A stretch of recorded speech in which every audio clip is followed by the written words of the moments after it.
Halo, selamat Halo, selamat pagi anak-anak. Hari ini kita akan belajar bahasa Indonesia tentang teks fabel. Kita akan melanjutkannya.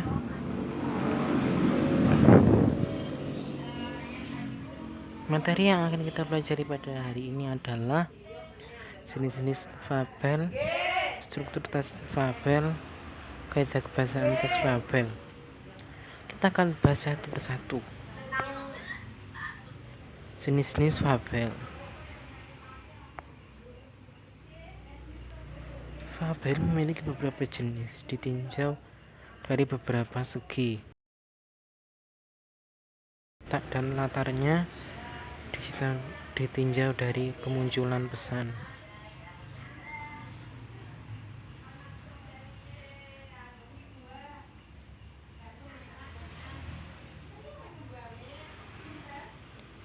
Ditinjau dari watak dan latarnya.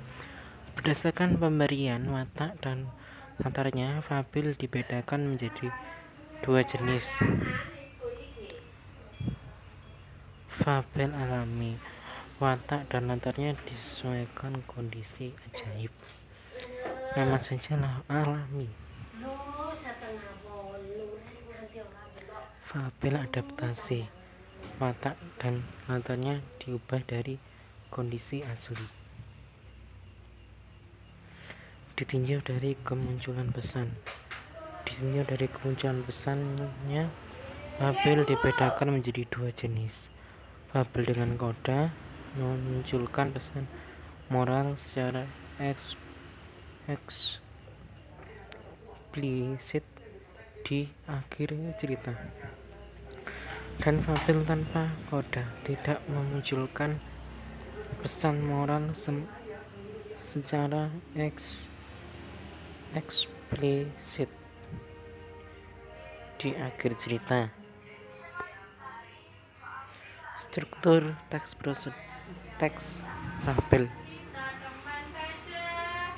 ada 4: orientasi, komplikasi, resolusi, dan koda. Orientasi merupakan bagian awal cerita yang berisi pengenalan tokoh, latar tempat, dan waktu. Gajah yang baik hati. Siang hari itu, suasana di hutan sangat tempat tinggal si kancil, gajah, dan lainnya seakan terbakar. Kancil kehausan. Dia berjalan-jalan mencari air. Komplikasi merupakan konflik atau permasalahan yang dialami oleh tokoh hingga mencapai klimaks.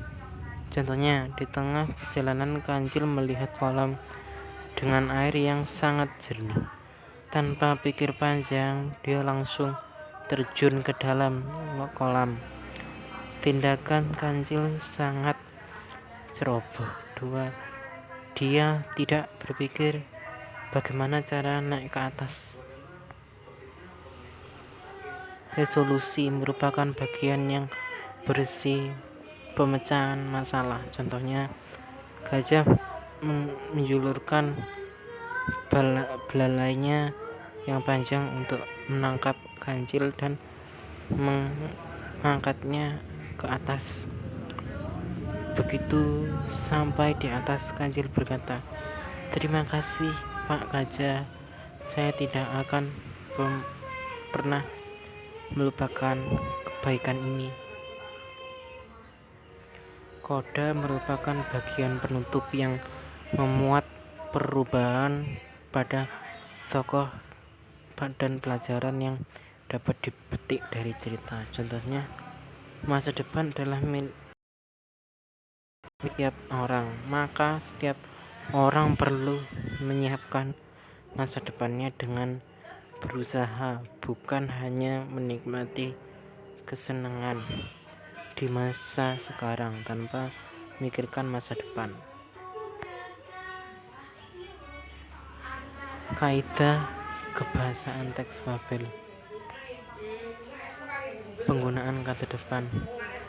Dalam fabel kata keterangan tempat dan waktu yang dirangkai dengan depan di ke daripada. Penulisannya dipisah dengan kata yang mengikutinya. Contohnya dalam hutan kuda bertemu rubah.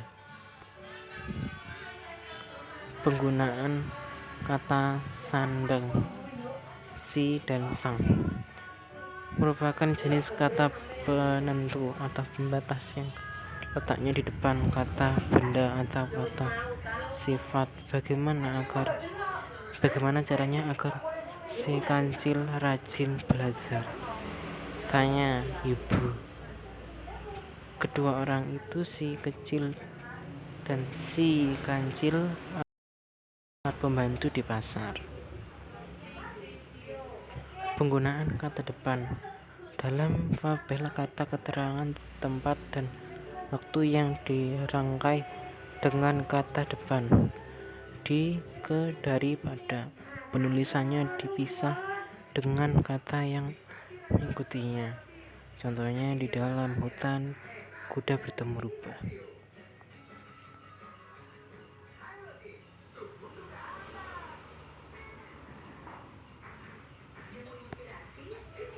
Ya, selamat belajar. Terima kasih anak-anak sudah belajar pada pagi hari ini, dibaca-baca lagi, dimengerti ya.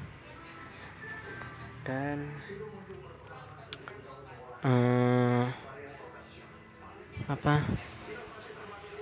banyak membaca dan patuhi protokol kesehatan, patuhi